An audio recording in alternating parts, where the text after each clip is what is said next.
ಇದೊಂಥರ ಬಯಲು ಗ್ರಾಚಾರದ ಕತೆ. ಇಬ್ಬರ ಜಗಳದಲ್ಲಿ ಮೂರನೆಯವರು ಪ್ರವೇಶ ಮಾಡಿದ ತಪ್ಪಿಗೆ ಆಸ್ಪತ್ರೆ ಸೇರಿದ ಕತೆ ಇದು. ಗೌರಿಬಿದನೂರು ನಗರದ ಬೆಂಗಳೂರು ಹಿಂದೂಪುರ ಬೈಪಾಸ್ ರಸ್ತೆಯ ಪ್ಲಾಟಿನಂ ಸಿಟಿ ಬಳಿ ನಡೆದಿದೆ.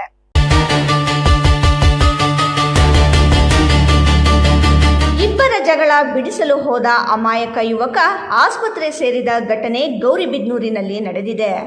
ಘಟನೆಯಲ್ಲಿ RX ಸೂರಿ ಎಂಬ ಯುವಕನ ಮೇಲೆ ಮಾರಕಾಸ್ತ್ರಗಳಿಂದ ದಾಳಿ ಮಾಡಿದ್ದು ಆತನ ತಲೆಗೆ ತೀವ್ರ ಪೆಟ್ಟಾಗಿದೆ.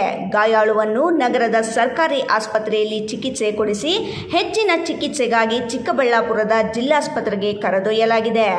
ತಲೆಗೆ ಪೆಟ್ಟಾದ ರಾಮಪುರದ ನಿವಾಸಿಗಳಾದ RX ಸೂರಿ ಮಾತನಾಡಿ, ಪರಿಚಿತ ಯುವಕರ ಮಧ್ಯೆ ಗಲಾಟೆ ನಡೆಯುತ್ತಿತ್ತು. ಬುದ್ಧಿವಾದ ಹೇಳಲು ಹೋದ ನನ್ನ ಮೇಲೆ 10ಕ್ಕೂ ಹೆಚ್ಚು ಮಂದಿ ಏಕಾಏಕಿ ಹಲ್ಲೆ ಮಾಡಿದ್ದಾರೆ ಎಂದು ಆರೋಪಿಸಿದರು. ರೆಬಲ್ ರಂಜಿತ್, ನಗರಗೆರೆ ಅಶೋಕ ಸೇರಿದಂತೆ ಇತರರು ಹಲ್ಲೆ ಮಾಡಿದ್ದಾರೆ ಎಂದರು.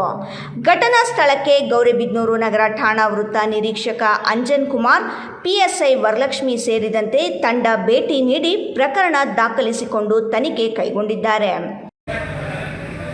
ಬೇರೆ ಹುಡುಗರು ಕಿತ್ತಾಡ್ಕೊಂಡಿರೋದು, ನಾನು ಜಗಳ ಮಾಡ್ಕೊಬಿಟ್ರು, ಏನಕ್ಕೆಲ್ಲ ಒಂದು ಜೊತೆಗೆ ತಿಂದಿರೋಲ್ಲ ಮಾತಾಡೋಕೆ ಹೋಗಿರೋದು. ಆಯ್ತು ನೀನು ಬಾ ಅಂತ ಕರೆಸ್ಕೊಂಬಿಟ್ಟು ಏಕ್ದಮ್ ಮಾತಾಡ್ತಾ ನನ್ನ ಮೇಲೆ ಅಟ್ಯಾಕ್ ಮಾಡಿರೋದು. ಏನು ವಿಷಯ ಅಂತ ಗೊತ್ತಿಲ್ವಾ? ಚಿಕ್ಕ ಹುಡುಗರು ವಿಷಯಕ್ಕೆ ಜಗಳ ಮಾಡ್ಕೊಂಡಿರೋದು. ಯಾವ ಸರ್ ನಿಮ್ಮದು? ರಾಮಪುರ. ರೆಬಲ್ಲು, ರಂಜಿತ್ತು, ನಗರಗೆರೆ ಅಶೋಕ.